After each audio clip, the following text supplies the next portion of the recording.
Hey, it's Zach, and I wanted to tell you about one of the best podcasts that ESPN has to offer, the SV Pod with the one and only Scott Van Pelt. Get SVP's thoughts on the latest inflection points in the sports world every week, plus in-depth interviews with timely guests and a robust back and forth with his trusty sidekick, Stanford Steve. Check out the SV Pod wherever you get your podcasts.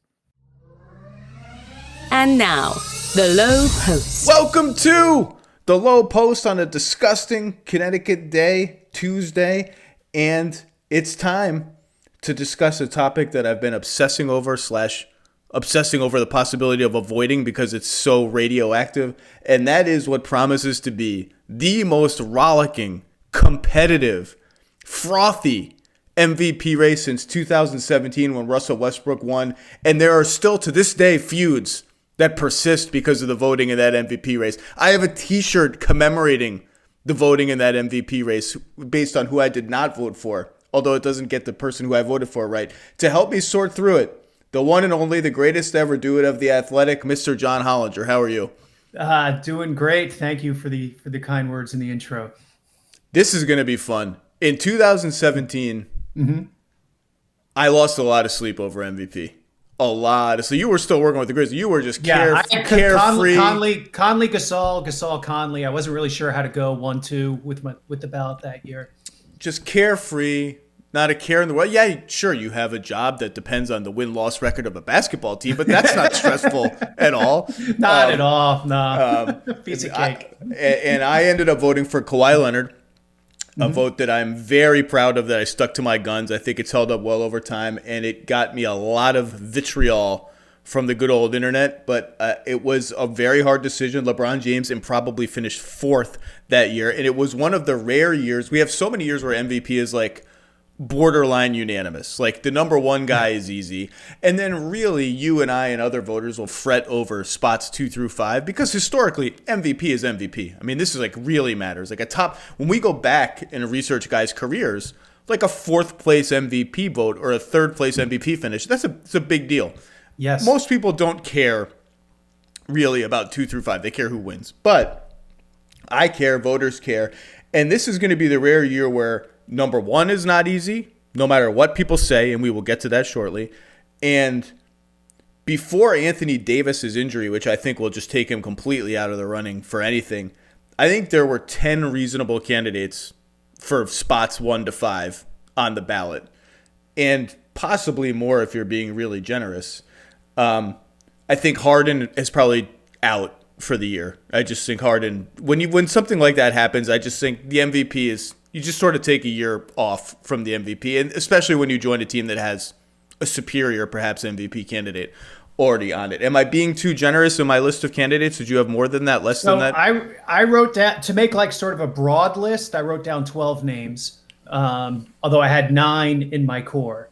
Okay. And I did not include James Harden in that kind of core 9 because sort of how you mentioned, but I also felt like that Houston part is still part of his season. Yeah. Right? It's the MVP for the whole season. So the fact that he had negative value for the first couple weeks of the season or whatever, like that's on his record. And that's a tough thing to crawl out of when you have so many other guys having amazing seasons. I can still see the exact moment where he just said, it, I'm done. When he threw that pass to John Wall, that was like this dismissive, one-handed lefty bounce pass across the court that was 20 feet to John Wall's right in order to lead him to what James Harden considered the right spot. That was like the Ralph Wiggum exact moment that Ralph Wiggum's heart snapped in two. That was the exact moment that James Harden was like, I'm out, I'm done, I'm not even hiding it anymore. So who were your actually I suspect we have the same core 9. So okay. give me your core 9. Okay. So I had Anthony Davis in that 9, but I agree with you unless he has some kind of miraculous comeback. I mean, calf strain is typically a multi-week injury, and this season just isn't long enough to make up for that. The other 8 names I wrote down were Giannis, the defending 2-time MVP, Kawhi Leonard, your pick from 17, who wrecked us in the playoffs that year. It's the greatest forgotten playoff performance in a series, one of the top 5 ever, because it was the first round. He was so sensationally good in that series. Like there was a game. What was the overtime game? It was game 4 maybe, or there was an overtime game. Game 4, him and Conley going back and forth. Yeah. He did everything. It was like steal, dunk, steal, 3. It was like he was playing 1-on-5 and winning the game. Yeah, it was ridiculous. Okay, so continue. LeBron James, the defending champion, obviously. Nikola Jokic, Joel Embiid, Luka, I think still has to be part of the conversation. Steph Curry, coming back with a great year, and Rudy Gobert. Whoa! You're surprised by this? No, it's actually funny because I have to write my All-Star column in a few days and make my picks, and I actually think I was toying with the idea of writing that he's the Jazz MVP and has a sneaky case for a top 5 MVP ballot spot. And then I was like, even I don't actually believe that I'm going to put Rudy Gobert in like the 4th or 5th spot on my MVP. But no disrespect to Rudy. Rudy's awesome. These players are all such amazing two-way players that can do so much with the ball that it's a nice thing. I'm not shocked that he's in your top 9. I'm a little shocked that he's in your top 9 over a name that you haven't identified yet. Do you know who that is? Is it Kevin Durant? Well, that's the second name, but he's now missed 10 games, so I get why. The games played, I kind of had him in that next tier. And then the other guy I had kind of that next tier was Damian Lillard. I'm now going to give you the floor because I'm almost on the verge of hitting delete on this entire podcast, like just closing this window because of the Damian Lillard. I mean, I'm gonna say slander, disrespect, hate. How in the world is Rudy Gobert above Damian Lillard, who is averaging 29 points and 7 assists on 45% shooting, 38% from deep, and that's a real 38%. That's 38% on a million attempts of high degree of difficulty. The Blazers are +4 when he's on the floor, -9 or -8 when he's off the floor. He is holding this team together with duct tape while CJ is hurt and Nurk is hurt and Zach Collins is hurt, and they are 16-10, 4th or 5th in the West. I guess 5th in the West. And yes, Utah's 1st in the West. They've been the best team in the NBA this year. I get it. I just think he's got to be above Rudy. Make your case, John. Now that I've decimated your case rudely, make your case. If you're going to vote Lillard for MVP, I think he has to be far and away the best offensive player in the league. No, I'm not voting him for MVP. I'm just saying he belongs in this grouping. Okay, so the Blazers still suck on defense, right? They're 29th in defensive efficiency. They were bad last year. And it's not that Lillard is part of the problem necessarily, but he doesn't do anything as far as the solution either, right? Like he's not any kind of plus or anything at the defensive end. He's not getting torched either, but he's just kind of there. So when you get to the point of the MVP race, that matters, right? Like even relative to Steph Curry, like Steph Curry is a much more active, handsy, involved defensive player than Lillard. And they're both dynamite offensive players, but I think Steph probably has the advantage at that end too.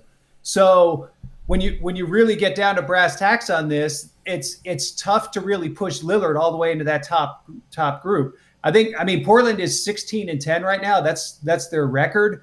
I don't know if their season has really been like a 16-10 caliber season, I guess.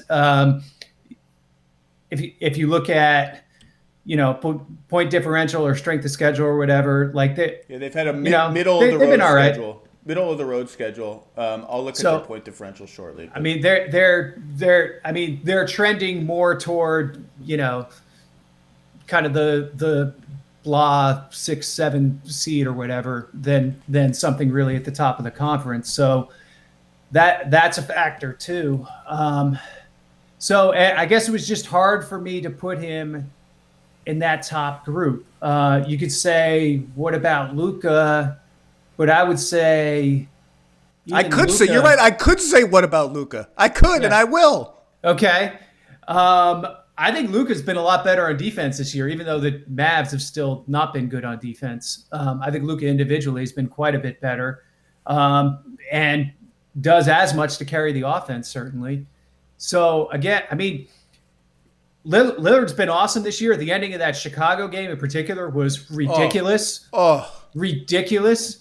But I think this really underscores what we're dealing with the MVP debate this year, though, that there are so many strong candidates that somebody who's having an all NBA caliber season, you still look at it and are kind of like, Damian Lillard in the last 5 minutes of games when the scores within 5 points, so loosely defined as clutch minutes, it's something very good. 18 of 31 from the floor, and the Blazers are plus 29 and 48 clutch time minutes. Plus 29. That is very, very, very. That's very good. It's always Dame time, baby. That's quite Do you good. ever, I want you to be honest.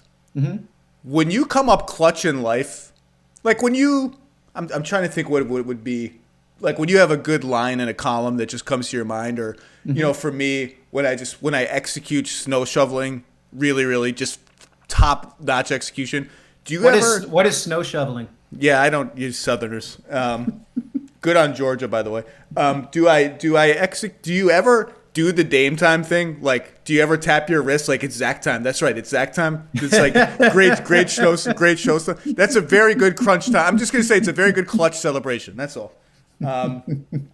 So, spoiler. I still jump around and form an L and J with my arms. Oh, that's pretty good. Yeah, that's pretty good.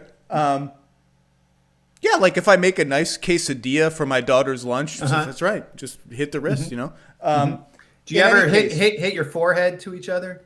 I do like the three on the forehead. No, I do the mellow. Not the Clippers one.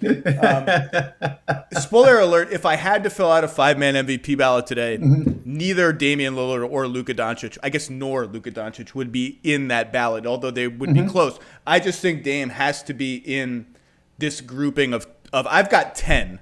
My 10 were Curry, Durant, Embiid, Jokic, Giannis, LeBron, AD, who's now going to be out, Kawhi, and AD's really there just like you have to give the Lakers a little token respect. Kawhi, Luka, and Dame. I did not have Gobert. I get the case for Gobert, honestly. I do think he is the most important player on the Jazz and the most irreplaceable player on the Jazz. I get it. I can't quite, again, these are guys that a lot of these guys, particularly when you get into the Kawhi, LeBron, Embiid crew, who are bringing it on defense, maybe not at Gobert's level, but very strongly, and can get you 30 a game running your offense. So I can't quite get there with Rudy. I do feel like people are biased toward the guy with the ball in his hands, and I get that, but the Jazz's whole system is built around Gobert, even though he never has the ball. And I think that's a hard thing for people to process sometimes, because it's like, Jordan Clarkson is doing this, or Joe Ingles or Mitchell or Conley or whatever. But it's all predicated on Gobert running around setting screens all over the place and the threat of his rim run at the end of it.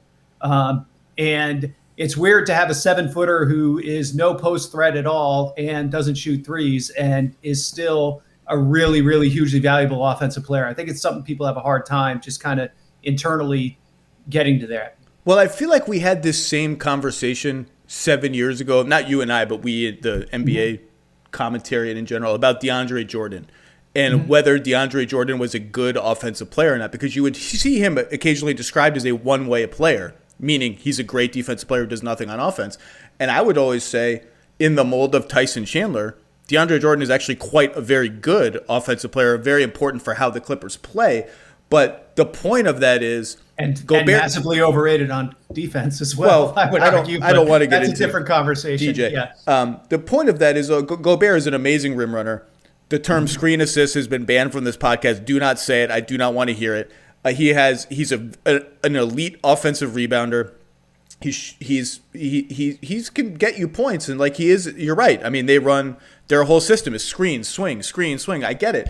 I just wonder how many guys that are not nearly his level defensively. Like, to me, his best value for them is obviously he is the linchpin of how they play defense. Everything is built. He is the foundation of how they play defense.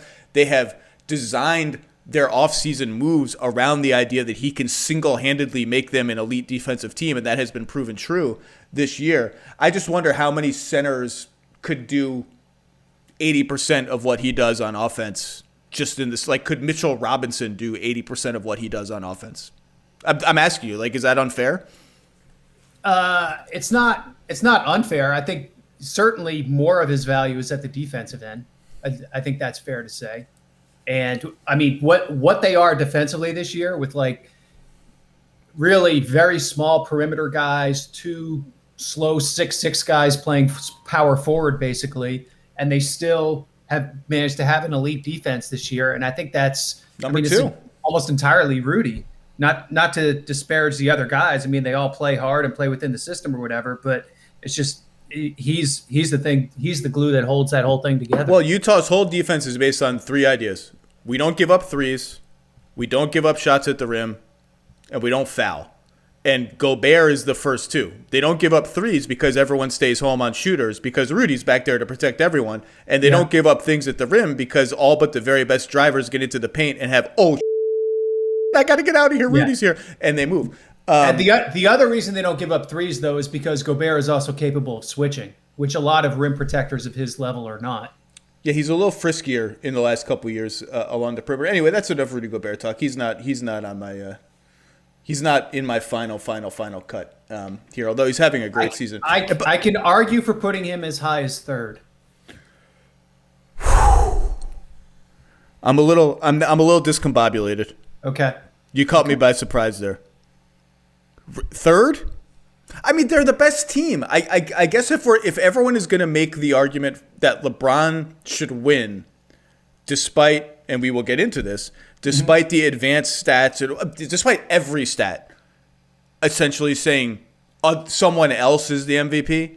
Yeah. If people are going to make the argument that LeBron should win in part because the Lakers are the best team, and we all know the Lakers are the best team, they just won the championship, we all know blah, blah, blah. Well, the actual best team in the regular season so far has been the Utah Jazz, so I guess that argument should apply to Rudy Gobert. Third seems aggressive, Mr. Hollinger. All right. Well, I mean, we'll see how this plays out. He'd have to keep this up the rest of the year. And the Jazz would have to keep this up the rest of the year. I don't hate it, though. You've heard us talk about DraftKings, the leader in daily fantasy sports, and how payday can come every day by entering their contests with huge cash prizes up for grabs. This week is jam-packed with action ranging from basketball to golf, and DraftKings has plenty of ways for you to have a front row seat to all the action. Making a lineup on DraftKings adds excitement to every night and is simple to do. You draft your lineup and feel the sweat like never before. Every moment means more with a DraftKings lineup on the line. It's simple. Each player has a salary associated with drafting them. Assemble a lineup of players while staying under the salary cap, and then sit back and watch your points pile up. DraftKings has paid out over $7 billion with a B dollars to users across all sports. DraftKings is the leader in daily fantasy sports, so there is no better place to get in on all of the action. Now that you know how to play, download the DraftKings app and sign up using promo code LOWE, L-O-W-E, my name, the name of this podcast. New users will get a free entry with their first deposit. That's nice. That's code LOWE, L-O-W-E, to get a free entry with your first deposit only at DraftKings. Minimum $5 deposit required. Eligibility restrictions apply. See DraftKings.com for details. Basketball season is here, duh. Lots of college and pro games to watch every night. Grab a 5-hour energy to stay alert and watch all your favorite games. Or if you stayed up late to see that intense overtime game, take a 5-hour energy shot in the morning so you can start your day. Did you know that 5-hour energy comes in a 16-ounce can? Yes, there is now a 5-hour energy drink. It comes in 3 flavors, watermelon, grape, and berry. Ooh. These drinks are exclusively available on 5hourenergy.com, and these drinks will not disappoint. They are light and refreshing. It is the perfect product because sometimes you are tired and thirsty. I am tired and thirsty pretty much all the time.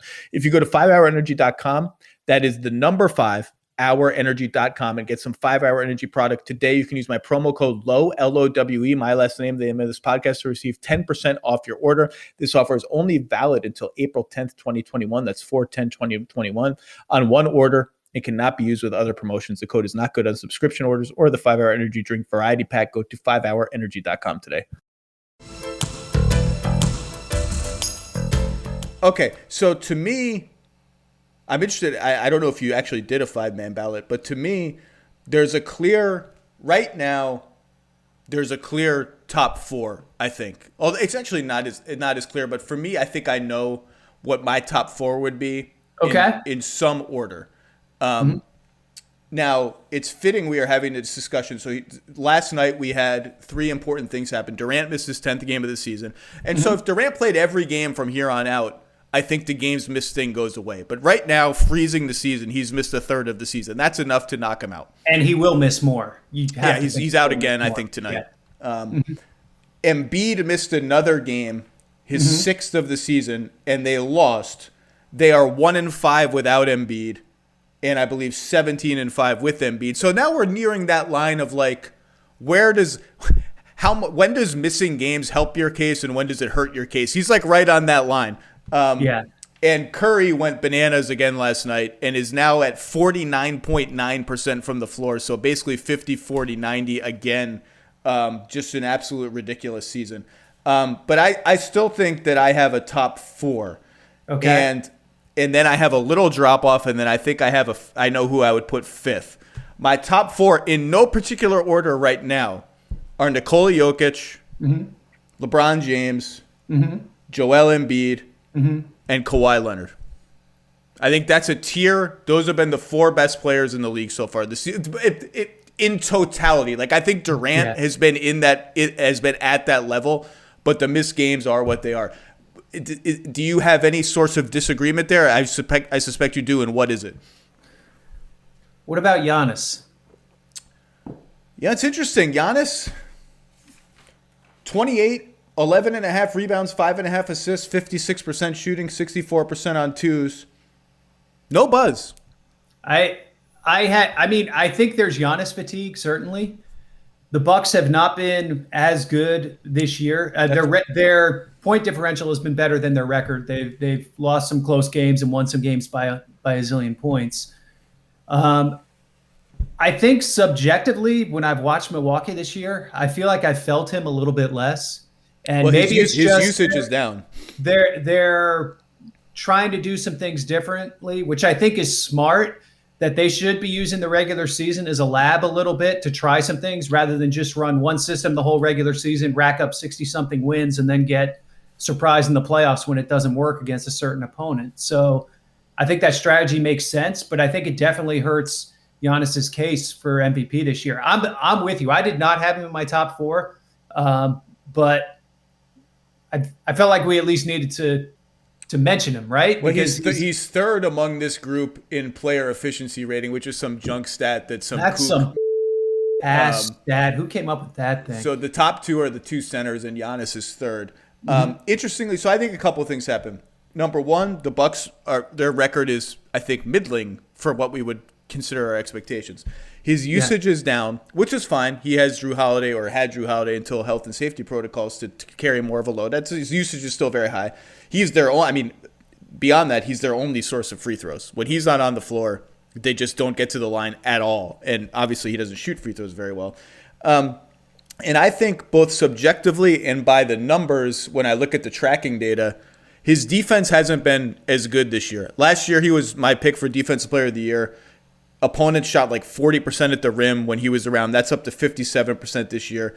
I've just seen more like blips of confusion, or why is he not on that shooter? Why is he overhelping? A switch gone wrong? And again, part of that is that they're experimenting with stuff that is unfamiliar for them, and that's baked into it. But I think now I have my whole spreadsheet of all the advanced numbers that again, I just use as sort of like it's sometimes they're seeing something that's interesting.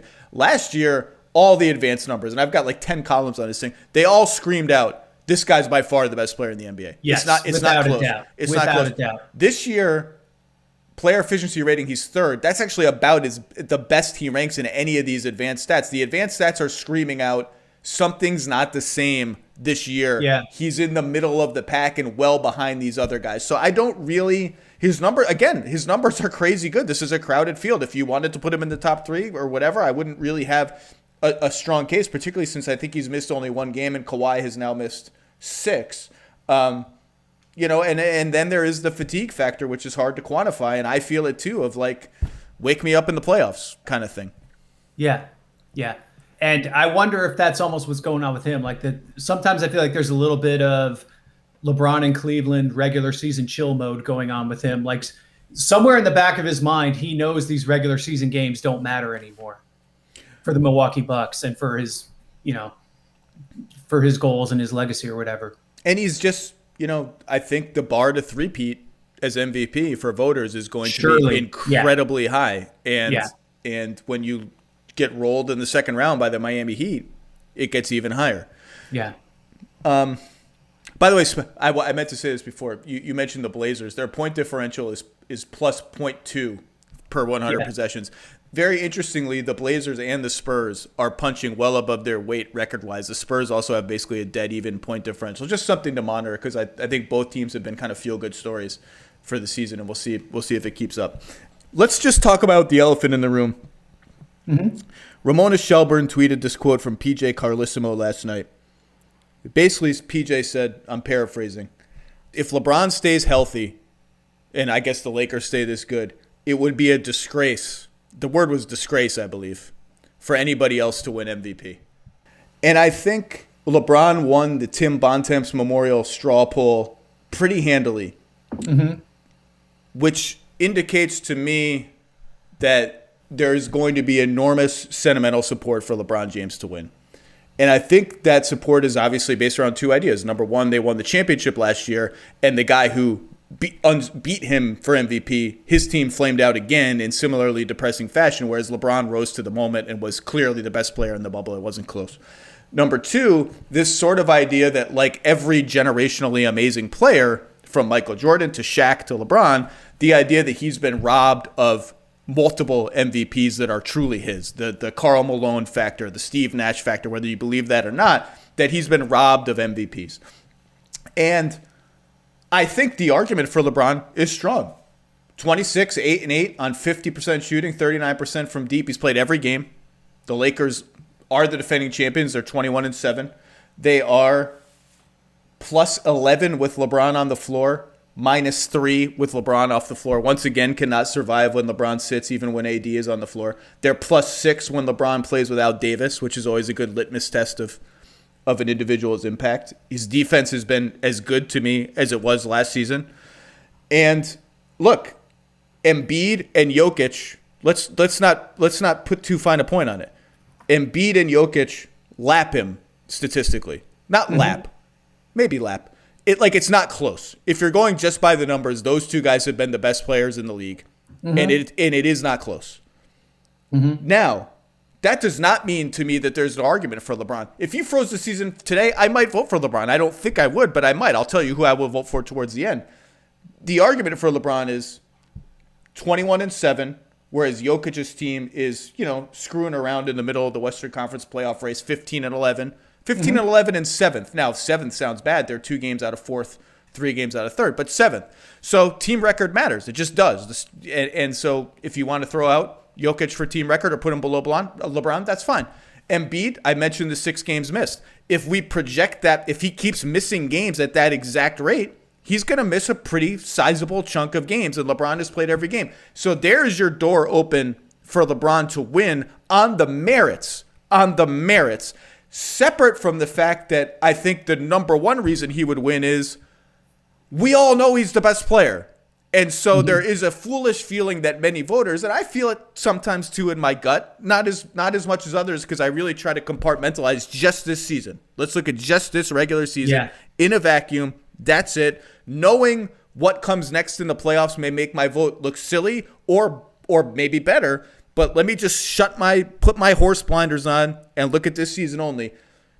Separate from the merits of that, we all just know he's the best player. We all know he's going to be the best player. And so I don't think it's off to vote LeBron MVP. I think he has a great case. And if Embiid keeps missing games and the Nuggets don't get it together, he's going to win MVP and he will be a deserving winner. I just don't agree with the line of thinking that you're just a moron if you don't vote for LeBron James. That it's LeBron and everyone else. There's no other plausible candidate. It's a disgrace. It's a scandal if he doesn't win. It's not a scandal if the guy who leads the league in player efficiency rating in every advanced stat that there is, the guy who the Sixers die when he doesn't play and might be the most impactful defensive player in the NBA, it's not a disgrace if he wins. It's not a disgrace if Nikola Jokic, who is averaging 27, 12, and 9 on 56% shooting, 61% on twos, and has played every game.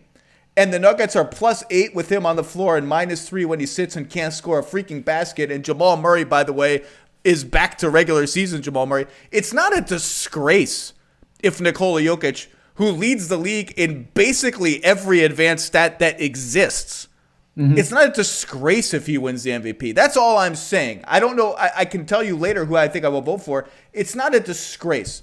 Now, I don't know if LeBron's the MVP right now. I know he's in the upper echelon of candidates, and I do know he's the best player. He's the best player. He's the player I trust at the end of a playoff game, and it's not close. So here's where I'm with you. It's an award for the best player in the regular season, right? We give out another award for the finals MVP. You can argue we should give out an award for playoffs MVP, right? But this award we're talking about is for the most impactful player over the course of the regular season. And so the fact that LeBron James, we suspect, can dominate in the playoffs again, because we've seen him do it before, and his team won the championship last year. But this isn't a retrospective award on last year's playoffs, right? It's an award for these particular 72 games, and that's it. Like, I'm much more amenable to the idea of like, well, this guy's played well, but we know this guy's actually a better player when you're talking about choosing spots for the All-Star game. But the MVP award is the award for that regular season. I mean, that's just what it is. And I mean, LeBron's won it 4 times. It's not like he's getting shafted by everybody here. So I have a hard time with that. And the Lakers they've been good, but they haven't been like, I don't think they've been dominant. I think they played like kind of a soft schedule and kind of snoozed through some games here, especially recently, that they ended up winning against some not very good teams. But I think one thing, can we say this? These next few weeks without Davis will make or break LeBron's MVP candidacy. That's Would you agree with me on that? That could be true. Maybe it's true. I suspect the Lakers will just be fine. Like, I think they'll survive it fine. They're good. LeBron is amazing, but maybe I haven't looked at their schedule. Maybe that is the case. Now, it's interesting. It's still a not great schedule. We don't know who they play after the break yet, but we're sneaking up on that. They have a bunch of home games against not very good teams, so they could pretty easily survive that, I think. This is a historically important one for LeBron, who clearly has not been shy about having wanted 2 of the last 3 MVPs. You know, he wanted last season. I think he wanted 2018, the last season in Cleveland when he played every game. He really went for it. And Mark's Defensive Player of the Year trophy too. Oh, that's right. Yeah, he went after your guy. Yeah. Now his teammate. By the way, they have such beautiful. I mean, Mark never shoots anymore. His usage rate is like basically mine. But they have great, wonderful chemistry. Like 2 or 3 times every game, Mark gets LeBron on a backdoor cut, and it's like the meeting of these 2 beautiful basketball minds. I love it. I get giddy whenever he hits him on a backdoor cut. I get very giddy. Historically, this is an important one though. Like, LeBron has won 4 MVPs. The only people above him are Bill Russell and Michael Jordan with 5. And Kareem with 6. Wilt is tied with him at 4. No one else has 4. You get 5. And I wrote this after the finals. I think statistically, LeBron, Michael, statistically, LeBron is going to be clearly the greatest player of all time, right? And so it's just the numbers are not going to be close, except for 6-0 in the finals versus whatever LeBron ends up being in the finals. And a 5th MVP to match Michael, I just think is another little check on the chalkboard for if you have to sit down like we do, if you have to and pick somebody to be the greatest player ever, I think that's just another tiny little check mark. The irony is a lot of the people, I bet there's a Venn diagram overlap of people who just think LeBron should win it because he should win it for almost sentimental reasons, and people who think no matter what LeBron does, he can never pass Michael Jordan as the greatest player of all time. Michael's the greatest just because I don't want to hear it. There's Michael and there's everybody. I bet there's a little overlap in that group. And I'm not snickering at it because I grew up like you in the Michael Jordan era, and it is hard for me cognitively, having watched him and felt as if the Bulls will never, ever lose. And I began to cheer against the Bulls every playoffs just because I wanted someone else to win. And even as I was cheering for the Utah Jazz and the Seattle Sonics and whatever sucker team ran into Jordan, you knew deep down in your gut, doesn't matter if he's puking the night before, doesn't matter if Scotty's got a migraine or a back injury, the Bulls are winning. He's invincible. He's unbeatable. So I get cognitively that it's hard to consider anybody Michael Jordan's peer. But 5 MVPs would be a big deal. I think he's going to win for the reasons that I outlined before on the merits, and I think Embiid will continue to miss a game here or there, and unless Denver gets its record together, I think it's completely legitimate to say, hey, wait a second, are we not supposed to reward a team that finishes 6th or whatever? So I think LeBron will win it. I just don't think it's like this clear-cut, why are you even thinking about it argument. I completely agree with that. Is he the most impactful small forward in Staples Center? Kawhi. Kawhi's been really good. Kawhi's missed a few games, so LeBron has that over him. Kawhi's been really good. Yeah. I mean, Kawhi's at 27, 6 and 5 on 51% shooting, 39% from deep. And is a better defensive player than LeBron, probably on balance. Defensively, like he's kind of back to you're feeling him a little more. I feel like than we did last year. And I voted Kawhi MVP. I'm on the very high end of Kawhi appreciators. No, I do not think Kawhi is the most impactful player in Staples Center. I still think that, or impactful small forward in Staples Center. I still think that honor goes to LeBron James. And here are some other numbers. You ready for just crunch time numbers? Just because when you're diving into small sample sizes, crunch time numbers.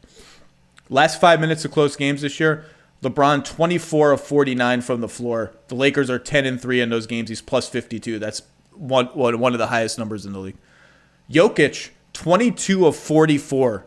He's one of the greatest clutch players of his era already and is emerging as one of the greatest clutch big men of all time. One of the only big men you can just give the ball to late in the game. And this is, I think, the hurdle for Embiid's MVP case is he the hub? Can he be the hub? And I don't know. I think I know the answer to this question, but I think voters will look at it and say, do you trust him with the ball late in the game? So far this season, 13 of 27 in these crunch time minutes, and that sounds like many fewer attempts than LeBron and Jokic. That's because he's played about 2/3 as many minutes. So if you project per minute, he's just a little bit below them. The Sixers are blowing away people in close games. Embiid is plus 43 in 41 crunch time minutes. And he's shown he can hit face-up jumpers in the clutch. You can run an offense through him in the post in the clutch. The one thing that I keep coming back to, and this is an Embiid thing that I monitor all the time and is relevant for this race, is he has a negative assist-to-turnover ratio again. And it just speaks to, as great as he is, and as much as the fact that in the regular season a Joel Embiid post-up is like basically the best play in the NBA or one of the vehicle to elite offense, he's not quite the creative force that these other guys are. And I think it's fine. I think it's fine and fair when you're splitting hairs to look at that number and say, again, I trust LeBron late in games more than anyone else in the league, so he gets my vote. Kawhi, by the way, just 6 of 20 in the clutch. The Clippers have barely played any clutch minutes. They don't really play a lot of close games. Would you have those guys as your top 4 right now, the same 4 guys we're talking about in some order? Yes. Okay. Yes. I think the one guy who's maybe challenging to be in that group, and it's hard because team success hasn't been as strong a thing for him, is Curry. I mean, he's had moments this year where you just like giggle, right? You're just like, okay, this guy's still like completely freak from outer space good. In terms of the places he shoots from, the shots he makes inside the paint, the technical ball handling ability. I mean, some of the stuff he does is still just so ridiculous, and it's carrying a team that really doesn't have a lot of offense outside of him. I mean, they have Curry on their team and they're 20th in offense, right? Like the guys around him are just puking up bricks, and Curry's getting all the defensive attention and he's still putting up these monstrous numbers. Yeah, he would be the fifth player on my ballot if the season ended today. He would edge out Dame and Luka and Giannis and Durant for that fifth spot.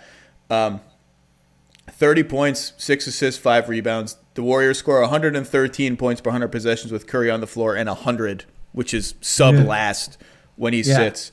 Now, their defense, the gap is about as big in Curry's disfavor, so his net rating is not as strong as these other candidates, which, again, when you're splitting hairs, you got to split hairs somewhere. But they are, if you look at the shots they get, they are one team when Curry plays. They shoot way more threes, way more shots at the rim, and that's partly him getting to the rim. And when he sits, they're like an old-fashioned 90s team in terms of their shot. They're just a completely different team. He has been absolutely lights out. And, yes, I would take, as he approaches 50, 40, 90 territory, he's played, I think he's maybe played, I think he's played every game. I think I would put him fifth. And he's got an argument to pass Kawhi, I think. I don't think I can put him above the top three. So I'm spoiler, the top three on my ballot in some order would be Jokic, Embiid, and LeBron. But I think Steph is, look, if he keeps playing at this level, he's going to be encroaching on that group, provided the Warriors keep winning, because he is, along with, they have other guys. Their bench has been hit or miss all year. They've had stretches where their bench has helped. Draymond is now coming on. I think he leads the league in assists over the last 3 weeks or something. They got an interesting brew over there. We'll see what they look like when they get Wiseman and Looney back. But you do generally need to, finish in the top half of your conference to win the MVP. Whether I don't necessarily agree. A little bit of a struggle for them. I don't necessarily agree that should be some sort of universal hard and fast rule. But when the candidates at the top are this good, when the top teams have candidates that are this strong, and Philly is number one in the East and the Lakers are number 2 in the West, I do think there's some legitimacy to it. Yeah. So Curry's got the KG in Minnesota thing working against him a little bit this year. The other argument against Curry is, how can you say Curry is the most valuable player when the most valuable Warrior this season has been D'Angelo Russell? Wow. That is not very nice. I don't even know he hasn't played in quite a while, actually. Yeah, look. No, he's missed the last few. That pick from Minnesota it's very valuable. Looking juicy. I remember saying this at the trade deadline with Bobby Marks. I didn't really get, I said that at that time that I thought the Warriors would win that trade. And the reaction on that day was the opposite. There was such a jubilation that the Wolves had gotten off Wiggins. Yeah. And there was this idea that Russell had propped up this meh Brooklyn team and was really good. And I just never really bought it. And I thought that pick would swing the deal to the Warriors. I did not think it would be like this where. Yeah. I mean, D'Angelo's surface numbers are not awful, but you just don't. And he is a big time shot maker sometimes late in games. Like, he can get his own shot. He's a good step back three. You just never watch them and feel like he's been a distant third best player on their team this year behind Towns and Beasley. Like, Beasley has been better than D'Angelo Russell, and I don't think it's even been close. Correct. Yes. Yeah. Yeah. And it's the thing with Russell there too. I guess we're wandering a little off topic, but he just underscores everything that's weak about that team already. Like, just the underlying softness and kind of lack of fire across that whole roster, and the weak defense, and just everything that was already bad there, he makes worse. Well, that's why it would help. I mean, part of the sad, and let's talk about the Wolves. Why not? Part of the sad trajectory of their season has been a lot of the guys that can add that both spirit and toughness to, in particular, Ricky Rubio and Josh Okogie, have been so bad on offense that, I mean, it's literally hard to play them late in games, except the Wolves don't have any other choices with Rubio. I mean, it's been hard to play Okogie early in games too. And sometimes they haven't. He's really struggling. Yeah. There have been a couple of games where they pulled him from the starting five or benched him at halftime, and and throw Jarrett Culver in there too. He just hasn't played in ages. But Malik Beasley, you watch Malik Beasley on the bench during games. like, I think technically he should be getting whistled for technical fouls on the bench almost all the time because he's like past the coach's box cheering for people. He's doing dances. He really brings, and he's fearless. He brings a little spunk to them. Yeah, but it's been a depressing season for them. We just haven't really seen their team, I guess. The best teams start with great talent, but finding the right people can be a challenge. When it comes to hiring for your business, ZipRecruiter can help you find the right candidates for your team and fast, from healthcare to manufacturing to business services and more. And now you can try ZipRecruiter for free. It doesn't get any cheaper than free at ZipRecruiter.com/LowePost, the name of this podcast. When you post a job on ZipRecruiter, it gets sent out to over 100 top job sites with one click. How easy is that? Then ZipRecruiter's matching technology scans thousands of resumes and profiles to send you the most qualified people for your job. You've done no work. ZipRecruiter's doing everything for you. If you're really interested in a candidate, you can even invite them to apply for the job with one click. ZipRecruiter sends them an email from you, and you stand out from the competition. It's so effective that 4 out of every 5 employers who post on ZipRecruiter get a quality candidate through the site within the first day. And right now, to try ZipRecruiter for free, my listeners can go to ZipRecruiter.com/LowePost. That's ZipRecruiter.com/LOWEPOST, the name of this podcast, ZipRecruiter.com/LowePost. ZipRecruiter, the smartest way to hire. Don't just buy a car, love your car with the new CarMax Love Your Car Guarantee. CarMax is taking car buying confidence to the next level with their new Love Your Car Guarantee. Now you can take your time to make sure you found the perfect car for you, starting with a 24-hour test drive. That's a long test drive. Drive it to work, to school, the grocery store, everything before you buy the car. And if it feels right, you've got a full month and 1,500 miles to keep on driving with their new 30-day money-back guarantee. It's the new Love Your Car Guarantee from CarMax. Learn more today at CarMax.com. Let's just put it out there. If you had to vote right now, who's your MVP? Nikola Jokic. I just think, Denver's played a lot of games with makeshift lineups. I mean, they like, you compare it like to the Lakers, especially, who have basically been healthy the whole year, except for this recent Davis thing, and we'll see how that affects them. I mean, the Nuggets have played a lot of games where they're just pulling guys here, there. Everybody except Jokic basically has missed time, right? And Murray's been banged. Murray's got like 4 different injuries he's played. Murray, even when he's played, has been hurt. Has not been Murray. Porter missed a bunch of games. Gary Harris missed a bunch of games. They've like half their bench guys have been injured the whole time too. So they're playing a lot with like these makeshift second units and Jokic basically. And statistically, obviously, Jokic has been awesome. Like just every single game. To basically be a point center, like as good a passer as LeBron is, I think Jokic is the best passer in the league right now. Like he does stuff nobody else does. And the other thing that's really shifted with him is that he's gone from being just sort of okay from the 3-point line to a guy you have to guard out there. And that changes a lot in terms of who can guard him, how you play him, what other things it opens up.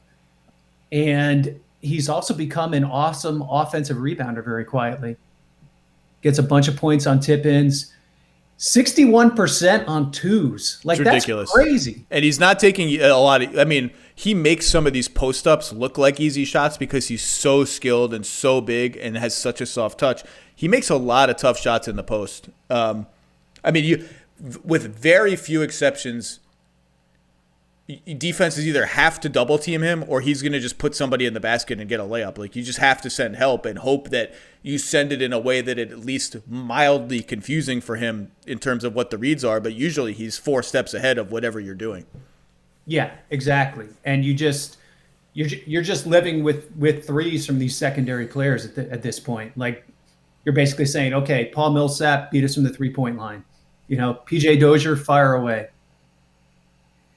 Yeah, Denver has had a very puzzling season, and I don't know if you just chalk it up to a little bit of bubble fatigue. All these guys, Barton, Harris, on and on, being in and out, Porter for COVID protocols, being in and out of the lineup.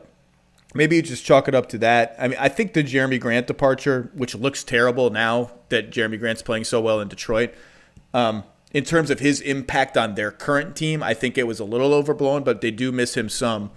I just don't know what to make of their team. Look, the only argument against Jokic is obviously defense, right? Because all the advanced stats, just like they were screaming out for Giannis the last 2 years, is like, this guy's the best. Red alert, best player in the league, best player in the league. The advanced stats this year are red alert. Nikola Jokic is the best player in the NBA. Do not overthink it. He's the best player, period. And a lot of those numbers paint him, as they always have throughout his career, as an average defender. Not a bad one. That, there's no question that by the eye test on his bad moments, he looks really bad. Yeah. But the numbers have never said, and even non-advanced numbers have almost never said that he's a bad defensive player. The only reason there are two arguments against him: their record, which we just discussed, and comparatively to these other two guys, he's just not on their level defensively. But he has been the best offensive player in the NBA this year, and I think there's I've talked to several GMs in the last 3 weeks who have said essentially, don't overthink it. Nikola Jokic is the MVP.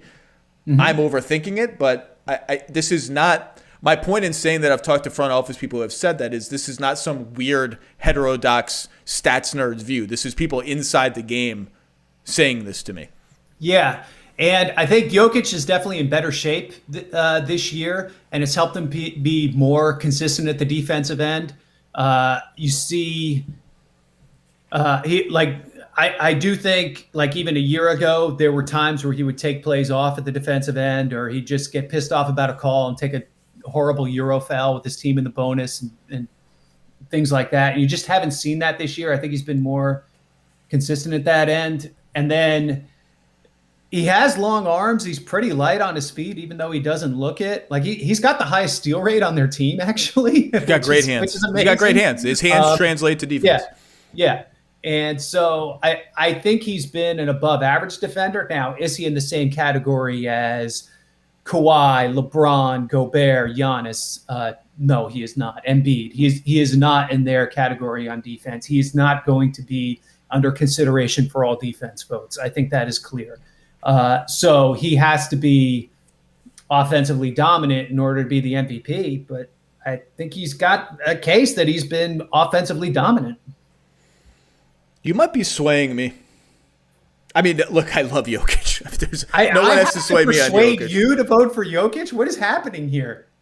The water polo guy? I thought this would be like the automatic Zach Lowe vote. He does. I don't need to wax poetic about Jokic anymore. If I were going through some sort of crisis in my life, I would just watch Nikola Jokic highlights to sort of buoy. I don't know how buoy. People say that word in a weird way. Whatever my spirits. I think right now, if I had to vote, and really, there's almost no line between these top three guys, right? So let me make this clear for listeners. This is not my MVP vote. My MVP vote, if I even have a ballot, will come whenever this godforsaken season ends. I don't even know when it is. No, you are beholden to this 40 games from now. This is etched in stone. You're not allowed to do that. I can only do that to the guests. I think right now I would vote for Joel Embiid, who is averaging 30 and 11. The Sixers are plus 11 with him on the floor, minus 5 with him on the bench, and is right there as the most impactful defensive player in the entire NBA.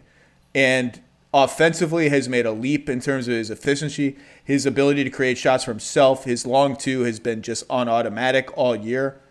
I don't feel great about it. Like I'm glad I don't have to vote now. A couple of alarm bells aside from the assist to turnover thing that I raised earlier.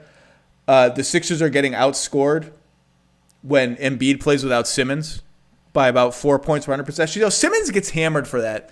Simmons, who just put up 42 last night in Utah, always gets hammered for, the Sixers lose the minutes when he plays without Embiid. And they're losing them again this year by a lot. But I think it's fair to note that they are also losing the opposite minutes this year. And not that there are very many of those, but there are some.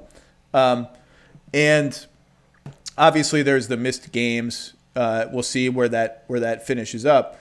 But I just think his two-way play has been outrageously good. And again, they're 1-5 when he doesn't play. And then we're somewhat at the line where that, if that missed games thing becomes too much of a concern, then it's too much of a concern. He's shooting 54%, 40% on threes, 57% on twos.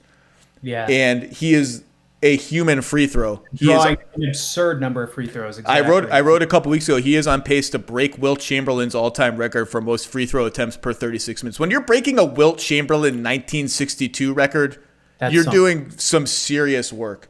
And so really the only question is whether his defense outweighs the passing gap between him and Jokic, and just sort of how you factor in LeBron, who statistically is a tier below these guys, but is LeBron. Like, his player efficiency rating is 6 points, or 6.5, 7 below Embiid, 7 and 6.5 below Jokic, and that's representative of all the advanced stats. So I think right now I'd probably vote Embiid. I don't feel good about it. I suspect that as he continues to miss a game or two here or there, and if Denver doesn't get together, I suspect I could lean toward LeBron. But right now, I think, gun to my head, I'm voting for Joel Embiid. Is that stupid? I think when available, he has been the best player. The difference between Jokic and Embiid for me is probably comes down to those 221 minutes difference. You know, the best ability is availability, like they say. So you know what? That's a lot of minutes. Value across the entirety of the season, I would lean Jokic because of that, even though I think Embiid's performance when on the court has probably been a little bit better. But those are the top two for me. Jokic and Embiid. Yeah. Over LeBron. Is LeBron third? For me, LeBron and Gobert each have our arguments for 3. I love the Gobert standing. I love it. He's really good, man. Gobert's been really good, and the Jazz have been really good. They've been the best team in the league, like by far. Utah. I mean, they're just crushing people. They're crushing teams. And they're number 2 in defense, which is not getting as much attention as their beautiful looking offense does. Yeah, look, this is a tough choice. It's a tough choice. The 220 minutes is a lot, but I just think I can't go back now. So my tentative meaningless vote is Embiid over Jokic and LeBron. But that top three is very, very close. Mm-hmm. They're all about equal to me. Then I think there's a little bit of a fall off to Kawhi, and then a little bit of a fall off to Steph. And then, these other guys, if Dallas gets that record going, Luka, who's having an unbelievable season, 29, 9, and 9, but 13 and 15, it's just going to take some wins. Dame, we'll see, and Giannis you can't discount Giannis. So I think this is going to be, these MVP races are both fun and tiring because it is going to be rancorous. And if the situation in whenever we vote is like it is today, and you don't vote for LeBron, there's going to be some proverbial tarring and feathering of the non-LeBron voters, and there's plus the Lakers are involved, which automatically is like RIP my mentions, right?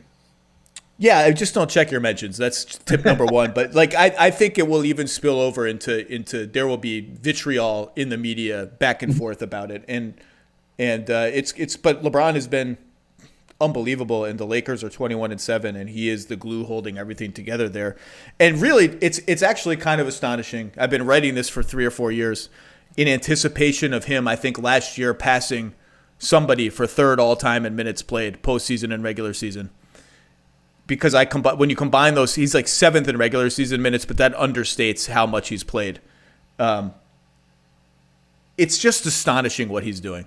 It's absolutely astonishing at his age with that load. And can he keep up this load through the entirety of the regular season is going to be a really interesting question, I think, especially without Davis now, where he's going to have to take on so much more of the offense, like throughout the course of the game, just have to take on so much more of the offensive responsibility. So it's going to be fun to watch. Well, to me, the biggest thing, though, is after the first scattershot year in Los Angeles, which was, he got injured and then the AD trade rumors were happening and all that, the degree to which he bought in on defense starting last season in camp, and not just in a don't worry, I'll turn it on when it matters way, but in a way of, because my coach is asking me to do it, because Anthony Davis is here and we have a chance to be a great defensive team and he's holding me accountable in practice, but more than anything else, because I'm LeBron James. and I'm the best player, I'm buying in every single game on defense. He's still a monstrously plus defender. Like, yes, he spends more time now on weaker players than maybe he did in his prime, but all aging offensive stars do that. The same thing is happening to Chris Paul and has been happening for years to Chris Paul. He's still massively impactful. People are scared of LeBron when he's closing out on them. They're scared of LeBron when he's at the rim. He's always in the right place. He's completely dialed in. And for him to buy in at that level and be a top 10, let's say, perimeter defender in the NBA who can defend every position, it's really, really astonishing. And if he wins MVP, he will deserve it. And I certainly, it's going to be a rancorous 2017 level race. Who would you have voted for in 2017? I'm trying to remember. Was that Westbrook won? But I think was that the year that Harden was really good? Yeah, Harden was like one rebound short of averaging a triple-double. When you work in the front office, what immediately happens is you don't care at all about the award voting, except for the ones your own players are involved in. And otherwise, like, you could not care one even small bit. Which is funny because when I poll front office people and coaches on All-Stars, like, hey, if you had to pick between 3 of these 6 guys, I like to just get as much feedback. They're like, a lot of them are like, why do you care about this? Like, who cares? Exactly. Like, I've not spent 1 second thinking about this. Yeah. And that was totally true. That was the year that Harden was like, Harden averaged like 29, 11, and 9 or something. And so there was much rigmarole about, is one rebound really the reason you would vote for Russ over Harden? And I ended up voting for neither. And it was fun to have these because, again, so many times you have unanimous winners or obvious winners. And I would have no problem if people, including me, frankly, just reward for LeBron for being the obvious best player in the NBA if it's even close statistically. And right now you could argue it's not close, but I guess it is kind of. It's gonna be fun though. Anything else we didn't hit? You know what happens, though, a lot of times is these races thin themselves out. Like, things happen to remove people from the pool or elevate other people. And so I'm sure when we get down to it toward the end, we'll be down to 2 or 3 names. Yeah, we barely talked about Durant, who one of the great stories of this season is that Kevin Durant is Kevin Durant. And there's not, what if he's 90% of Kevin Durant? He's Kevin freaking Durant. He is the best player on Brooklyn. And, we've seen, I think those 3 guys have played like 175 minutes together. So we're just scratching the surface. But certainly offensively, it looks like they are going to be, I said when they traded for Harden, they have a chance to be the greatest offensive team of all time, basically. And it certainly looks like that's going to be the case. I just don't know what you're supposed to do against them. Just they've been fun to watch. But I still think Harden is settling into this point guard role and thriving in it. And I think he's been more aggressive lately, chasing his own points, which they need him to do. But I just think Durant is their best player. Yeah, and his size and ability to quasi rim protect, like, at least gives them something at the defensive end. Where they've been mostly been pretty bad, but they've been playing a lot better this last week. So we'll see if that holds up. But I think that part of the equation favors him as well. By the way, wouldn't it be great if Andre Robertson could resurrect his career in Brooklyn? I forgot about him, and the Nets signed him today after waiving Norvel Pell. Yeah. He's a wonderful guy. Teammates love him. He has been through absolute hell with his body. And now he's got – I assume they signed him because they're going to play him and give him a chance because they need defense. What an amazing story that would be if he could reemerge with Durant in Brooklyn. Yeah, you would think they'll throw him out there over this next week before the guarantee date and see what they have before they decide whether to guarantee his deal. It's going to be a very interesting rest of the season. I just hope we get through it, obviously, with everybody healthy-ish and happy and all that. The season is going to stop pretty soon, but we'll see. Maybe we'll reconvene for another MVP talk. And when does the season end? Middle of May. You're the schedule guy. You have some sort of, I don't even know what. So you know exactly, like when games are postponed, I know that you have some automated thing that's like, okay, now they have to squeeze this many games into this many days, and I know you got something going on. Like 4 monitors up of all the different scheduling scenarios. Yeah, that the front office life forced me into this a little more. But yeah, you kind of really have to have a plan of where you're going to be and what you're going to watch. And I kind of carried that back to the media side. So now, yeah. So now, like Zach's like, John, what are you doing on, November 18th of 2024? And I'm like, oh, well, I'm probably going to a tournament in New York that week, but I hope we're going somewhere in 2024 because I'm sick of looking at these walls. All right, John Hollinger, you can what do we have coming up this week at The Athletic? Yeah, so I wrote about the Celtics' recent woes, and yes. So things have not been going great there, and I just think their stars need a lot more help than they have. Yeah, I don't have any hot takes on the Celtics. It's like Kemba's been mostly bad coming back from injury. And without Hayward, they're just playing a lot of guys who are marginal players. Their second line guys just are not very good. Yeah. Got something coming later this week on our rookie crop, which I think will be fun. Ooh, interesting. I like these rookies. Yeah, it's been a little better than we thought it might be. All right, well, John Hollinger, you can read all this stuff at The Athletic. Subscribe, click, download, all that stuff. It's great to see you. I hope I see you at a game sometime. Hopefully someday soon. Exactly.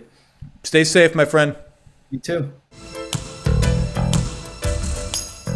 Our difference maker of the week is brought to you by our friends at CarMax. Don't just buy a car, love your car with the new CarMax Love Your Car guarantee. And this week's difference maker is the one and only Stephen Curry. All the way back to MVP form and in the MVP conversation. He's averaging 30 points a game on almost 50, 40, 90 shooting. And more importantly, he's just being the unique force that he is. A guy that can score one-on-one off the dribble, one of the greatest pick-and-roll players of all time, and a guy who can just run around off the ball, cut back 4 or 5 times in different directions and get open for a 3. There's one guy in the entire history of the NBA who can do all those things at an all-time Hall of Fame level, and it's Steph Curry, the greatest shooter of all time. The Warriors outscore their opponents when he's on the floor, and they die when he's off the floor, and now he's back to making magic with Draymond Green, who looks like he's getting back to his old self, and the two of them have a chemistry that is unlike any other in the NBA. So check out the Warriors. We'll see how far Steph can get them up the standings, but it's just one of the great stories in the NBA that this guy that has brought us so much joy is back to doing it. Again, thanks to our friends at CarMax. For more difference makers, check out my weekly 10 Things column on the ESPN Insiders page.